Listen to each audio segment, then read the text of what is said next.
pertama boleh perkenalan dulu Pak tentang Bapak, namanya siapa dan jabatannya di Kampung Batik itu seperti apa? Oke. Nama saya Ridi Sulaksono. Saya sebagai Ketua RW 1 Pancasila Keranggan, Kelurahan Bubutan, Kecamatan Bubutan.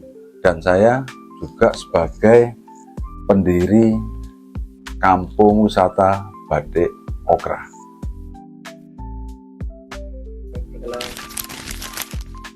Ya. Batik Okra itu singkatan dari nama orang Keranggan. Jadi batiknya orang Keranggan. Dan motif dari batik okra sendiri itu dari tanaman okra. Tanaman okra itu bisa kalau bahasa latinnya itu lady's finger ya. Bisa untuk obat herbal. Bangsa kacang-kacangan okra itu. Tentang sejarah batik okra itu berawal dari tahun 2020 Januari ya. Itu saya terpilih menjadi Ketua RW 1 Pancasila Keranggan. Dan saya sendiri sebetulnya itu seorang prajurit TNI AU, yang dimana saya pensiun itu tahun 2019, tepatnya di Desember. Di Januari 2020 saya diangkat menjadi Ketua RW. Nah, dari situ saya menjadi RW. Beberapa bulan kemudian di Indonesia, bahkan di dunia itu ada virus pandemi COVID-19. Dari situ mempengaruhi masalah perekonomian, lockdown ya, sama saya jadi RW 3 bulan. Dari situ saya mengikuti aturan-aturan yang diterapkan oleh pemerintah Surabaya. Di tahun 2021 saya berpikir, karena COVID masih ada waktu itu.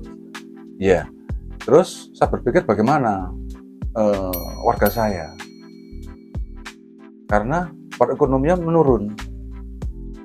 Terus saya berpikiran untuk membuat ini suatu kegiatan yang positif, yang dimana saya mengajukan batik. Kenapa kok batik?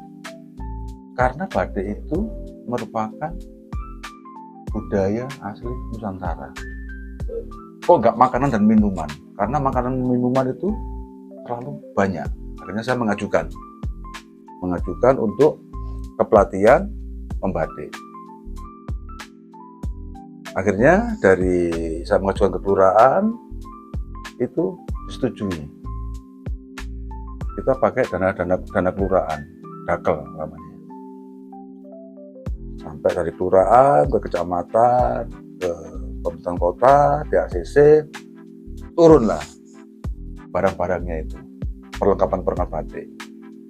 Dan pertama kali yang dilaksanakan itu adalah belajar mendesain itu oleh Bu Maria, dosen S2 Petra. Kebetulan beliaunya masih istrinya dari Pak Camat sendiri.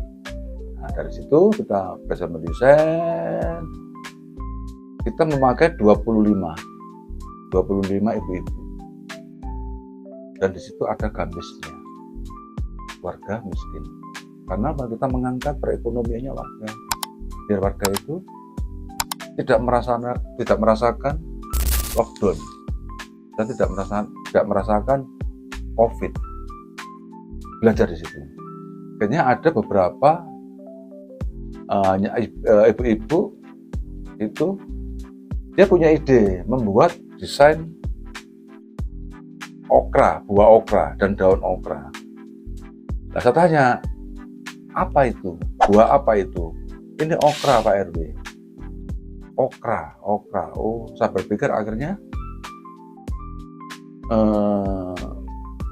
saya patenkan jadi merek, jadi nama Kampung Batik Okra.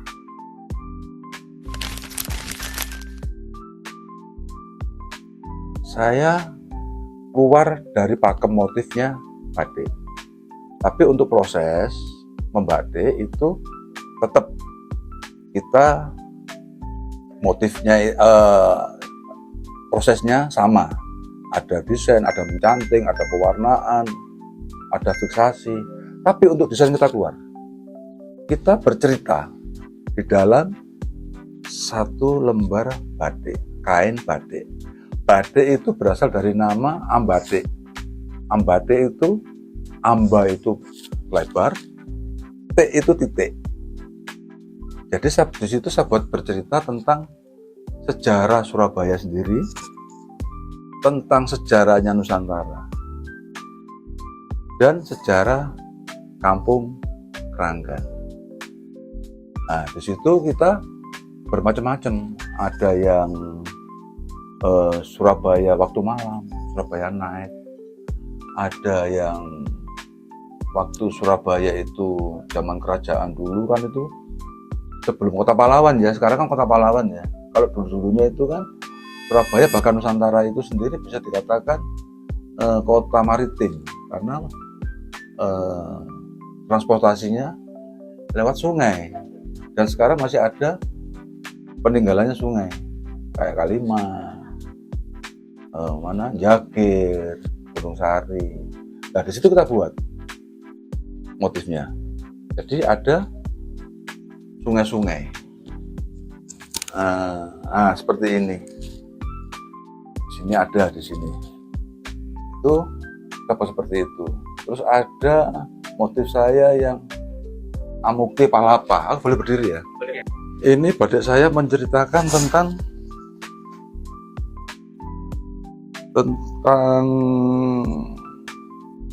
Patih Gajah Mada, yang dimana pertama itu beliaunya menyatukan Nusantara. Nah, ini namanya batik Amukti Palapa, yang dimana beliaunya ini, Patih Gajah Mada, mempersatukan Nusantara. Ini, dan di sini juga ada lambangnya dahulu, lambang Majapahit. Ini. Jadi kita mengajarkan kepada generasi muda tentang asal usul Nusantara kita ini. Jadi kita tidak membatik aja, kita ada sejarah yang ada di situ, dan generasi muda itu kita perkenalkan. Ini sejarahnya dulu Nusantara seperti ini, sejarahnya Surabaya seperti ini.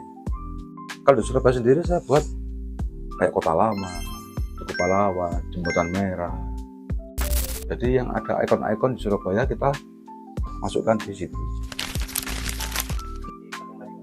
Ya, tantangannya sebetulnya banyak ya, karena di tempat kita itu batiknya batik tulis ya. Batik tulis itu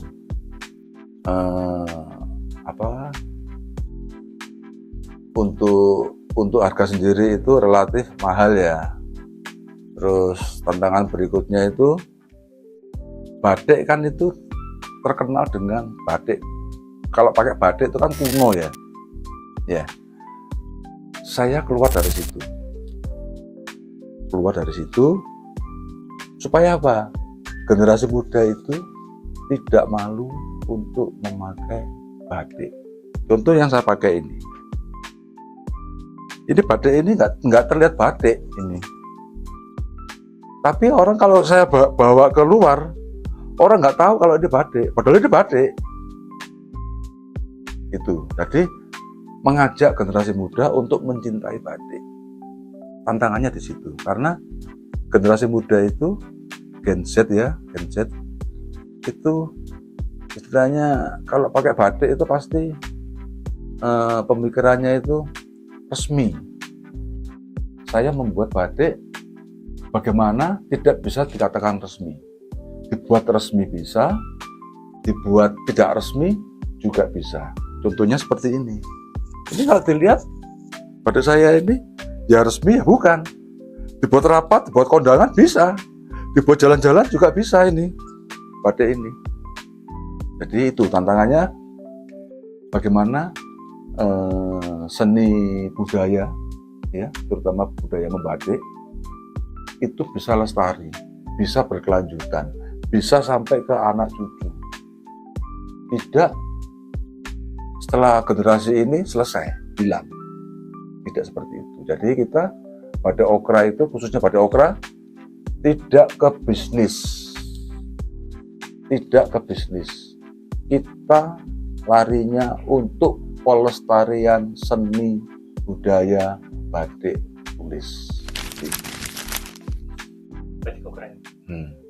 Batik Okra ini berdiri tahun